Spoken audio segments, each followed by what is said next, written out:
Before you become this, then there could be the shortlisting that is done at this level. Then after you have been shortlisted or you have been nominated, then there is another level where you go for vetting so that somebody else can check exactly your suitability to hold that office, and possibly finally there is another level that is actually going to give you the appointment letter. The reason for creating those levels was to ensure that you cannot compromise just one level and eventually you find yourself holding a public office and nobody else had to check on your integrity issues.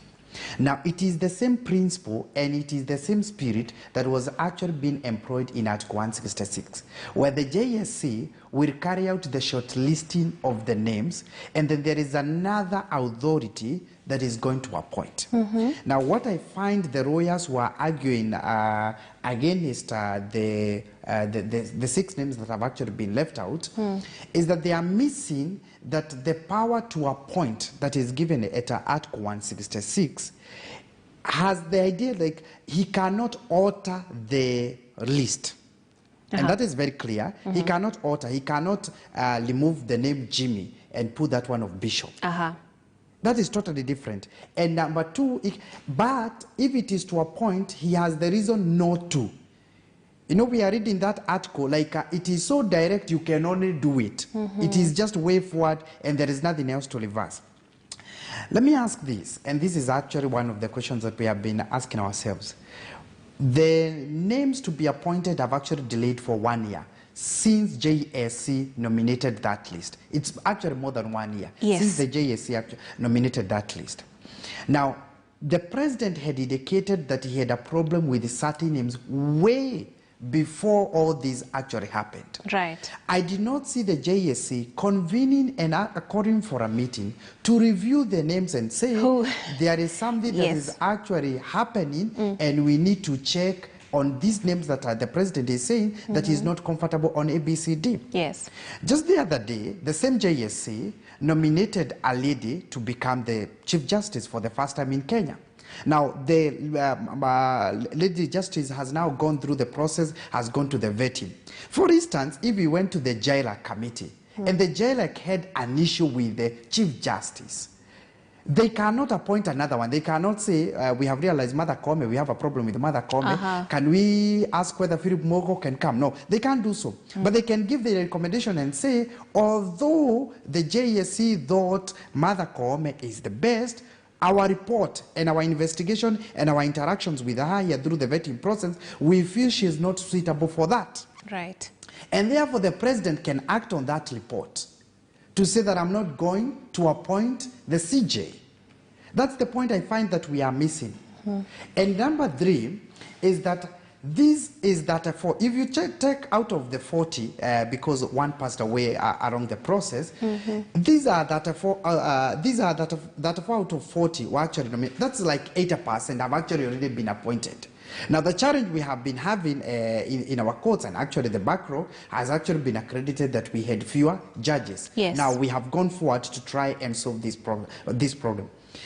I find the lawyers who are arguing in this case not really telling us the truth, to even give us the benefit of that eventually now we have the data for and appreciate. In fact, I remember, and this is what we have actually been talking about, judicial activism. At some point, they were actually calling even on the data for not to agree to take up their positions, to wait for this other. Right. These appointments are not corrective. These are individual appointments. You are appointed to go to the Environmental and Labor Court, or you are appointed to go to the Court of Appeal. It's not corrective. It's not a group work. That if Jimmy has been left out, or this other one has been left out, that you are vetted, you are shortlisted, and you are interviewed as an individual on your suitability to carry out your mandate on the office that you are asked for. This is not corrective. Right. I saw them trying to whip emotions and to say nobody should actually agree on that. This is totally very individual, and people really need to get that. Okay. That we are not doing a group work here. And finally, and it's also another challenge to the JSC. Has JSC, even after this, today is our 8th, since that, have they even asked for those names just to do a review and check on those 6. Have they even recorded the same names and just called for a review, or what exactly have they even done? Right. Right. That's my take, and but I find we need to be very clear on those matters. Otherwise, we'll make it look like either the president is refusing. He has expressed, he has said he has issues with this more named, a few names here. He's not comfortable with it. Can the JEC now review and say, even after checking, and basically that is even the process of registration, that sometimes even Parliament, and Mheshimiwa is here, will tell you that even sometimes even in Parliament, they will pass a certain law and take it for assenting to the president. Okay. But the president has a room to say, although you have done so, and I'm the one who is supposed to assent, I'm not comfortable with this. With the foreign. So can you take it back? He might not change the law himself, but he can take it back with the concerns which you'd want the Parliament to look at. All right. And here's another sentiment that's coming out of this article, or report rather. We're told there has been a request that this court, the 6 judges be deemed to have been appointed, that this is an individual that has asked that the court that the 6 be deemed to have been appointed despite the president's refusal, and therefore they should be allowed to assume new roles in the designated court, and they have been appointed to. Honorable Hamala, do you think that is even possible given what is happening? Because this person says we cannot continue to be held hostage by the president as a country. We need to entangle ourselves using our constitution so that we can find a solution to this dispute. Is that even possible? Can they actually assume office minus the president's green light? Now, I think now that the matter is in litigation process, and it has now gotten into the courts, that is now where we say, let us allow the whole process to take place and see the result and the outcome. But I just want to say that there is this culture whereby we break law. If we will be just a country that is committed to the rule of law, regardless of what our position is in this country, what a beautiful place for all of us. Because now, when we don't follow the law, when we don't do exactly, like when you look even at how many court orders the executive has disobeyed, it takes us to a culture whereby maybe the law is meant for the less fortunate or those that are not powerful, and that's not the right culture. So where I am, I think now that the process is now in court and we have that window where people can go to court, I think we will just allow the process to go on and wait for the outcome. Very interesting. And this is indeed a developing story. We shall see what comes of the move by Katiba Institute and the likes of Danstan Omari and all those who are weighing in on this matter. As the week goes on, I'm sure there shall be more reported on this, and we shall be here to keep you updated. Now, the top story on the front page of the Daily Nation this morning has to do with fallen giants and plotting political comebacks. Now, we're told out of the 47 first-term governors elected in 2013, only 22 managed to regain their seats. They conquered, lost, and went back in. The former governors who failed to recapture their coveted positions after serving one term have been watching their rivals who ousted them from a distance and have begun assembling their arsenal for the next general election in what is expected to be a bruising battle for some 25 counties. And the Daily Nation has gone on page 4 and 5 to outline who these are and what seats we expect to see this apparent showdown going down. Now, one of those is Evans Kidero. Mr. Kagoni, what do you make of his prospects? Indeed, it's going to be very interesting to watch the politics of 2022. As you rightly put it, the giants or some of the governors who did not really manage to. Of course, I'm sure even the electorate have had the opportunity now to really compare and contrast the performance of the previous governor and the sitting governors and see exactly whether they were so harsh maybe on the governors that they ousted. You'd agree with me that the first term was quite new to many people, yes, including with the electorate. And sometimes the politics were really determined by other external factors other than just the performance. For sure. Sometimes it was also the region politics and the demographics that you'll see around there. I'm sure, for instance, the Nairobians, given an opportunity, would now view Kidero differently, now yes, that they have also had the opportunity to see saying. Mike Sonko. Yes. He came in and it was actually, for him, it was actually a landslide win, and he came on board. But then 2-3 years down the line, it appears that the electorate, quite a number of them were disappointed by the performance of Sonko, and maybe they appreciated the difficulties that Kidero might have had to experience and endure even when he was carrying out his mandate, and possibly even if they were not to really vote him in again, but again, possibly now there will be more fairer in terms of the way they check it. We have also had a county like Kiambu, for instance. They ousted Governor Kafogo, yes, and they brought in Governor Waititu. Now, both of them are out.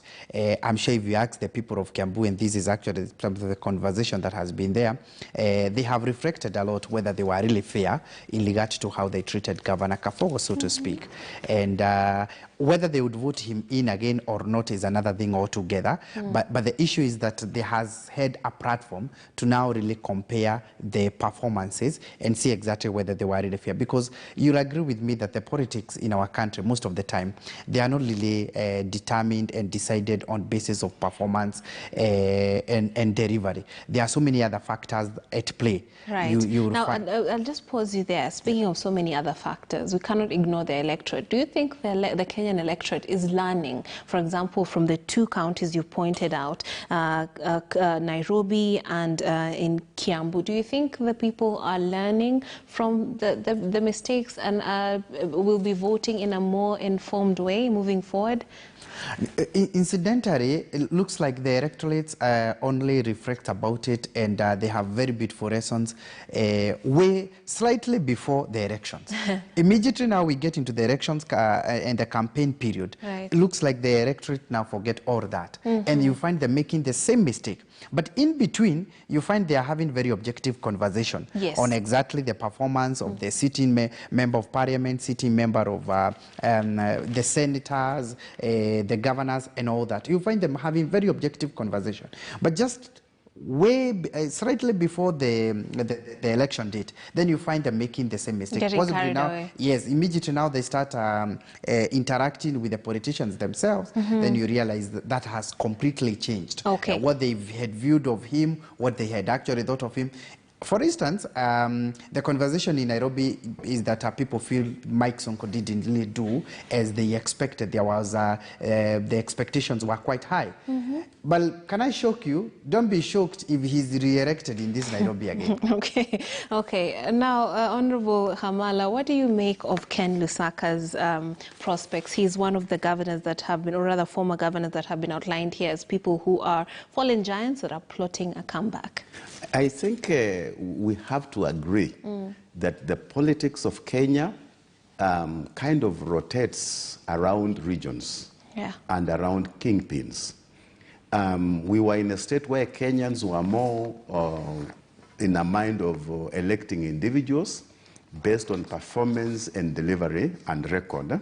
But again, I think we are not there. We have gone back to regions. For example, Western region, we were the most liberal people that would vote different people, different parties. But I speak from one who comes from there, one who's on the ground. As things stand, Western is becoming a tight region, whereby unless you are in a certain affiliation, you won't get any seat. They will punish you. Now, like when I look at Isaac Ruto, Isaac Ruto is a kingpin in his own way. He's a senior politician. For sure. But just because he didn't align himself correctly, he lost the seat. And I can see a repeat of the same And that's why he has jumped here and there in the past. And still on that, now that things have shifted, even politically and in terms of alignments, do you think he would fare better in the upcoming elections? I think in that region, the deputy president has a big foothold. Just to be honest. Yes. To be honest, despite things at the national if he aligns himself correctly, then he has a chance. By correctly, we mean with the deputy president. Yeah. Now, because you see, the voters will still punish you. Where we are headed, regions. I mean, like in Luo Nyanza, if you want to survive well, you have to be with Baba. Of course. And of course, we've seen places where they have elected people who are not with Baba, but these people have gone to Baba and explained themselves, said, Mzee, yes. I lost it in the primary, it was not fair, Baba, but I'm for you. And quietly, Baba will be soft on them. Okay, we're going to take a short break. On the other side, we have so much more to discuss on Political Point. Jesse Rogers shall be taking over. Do stay tuned to Morning Express. There's so much in store for you that you don't want to miss.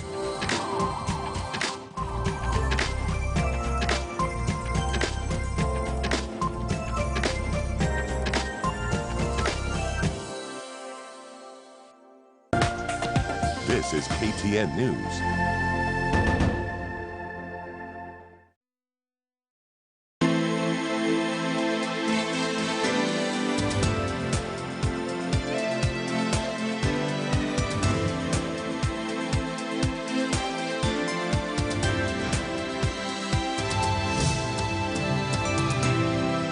Get an aerial decoder at 999 shillings plus 1 month free classic bouquet and satellite dish at 2,699 shillings plus 1 month free smart bouquet. Star Times.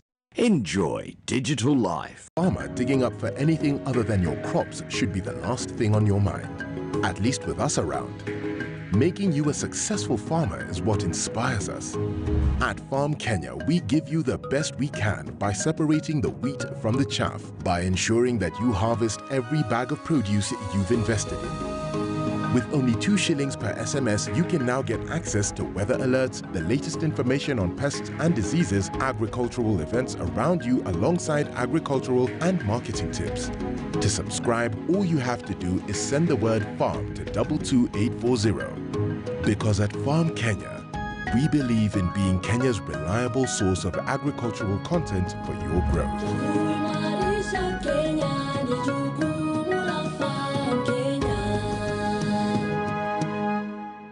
We value your feedback and welcome any comments, queries, or complaints regarding our news content. You can get in touch with us on SMS 22155, call 0719 012 450, or you can send us a letter on Post Office Box 30080-00100, or deliver it to our offices at Standard Group Center, Mombasa Road, Nairobi.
The world is moving at a fast rate. It's almost like there is a fourth industrial revolution that is coming.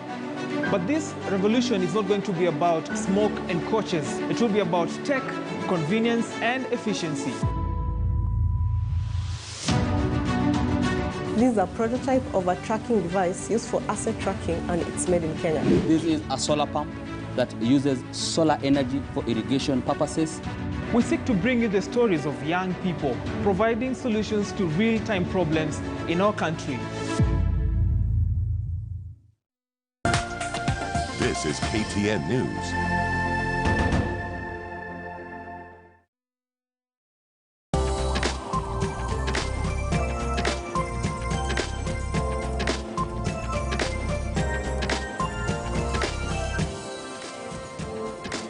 Welcome back. You're watching Morning Express. As always, it's a pleasure to have you with us. 2 minutes past 7 a.m. Good morning from wherever you're watching us from. In case you're just joining us, we've just taken a look at some of the stories that have been highlighted in today's daily. So make sure you grab yourself a copy. By shifting focus to the latest political developments in the country. A lot has been centered on the politics of development. The link between politics and development has definitely played out.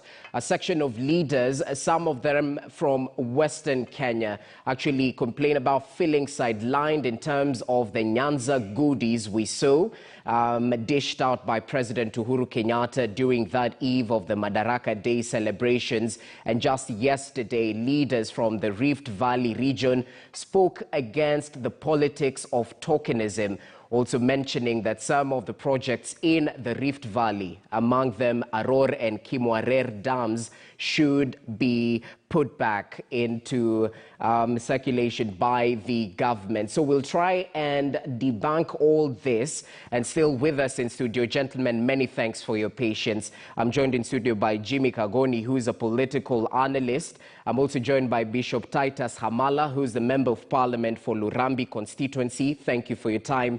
And via way of Zoom or via way of audio, actually, we'll be hearing from him, Martins Owino, who's the Ndhiwa Member of Parliament. Martin, since you're just joining us, perhaps your quick reaction to the talk we've seen right now in terms of politicians accusing the president of rewarding his handshake partner Raila Odinga and his backyard with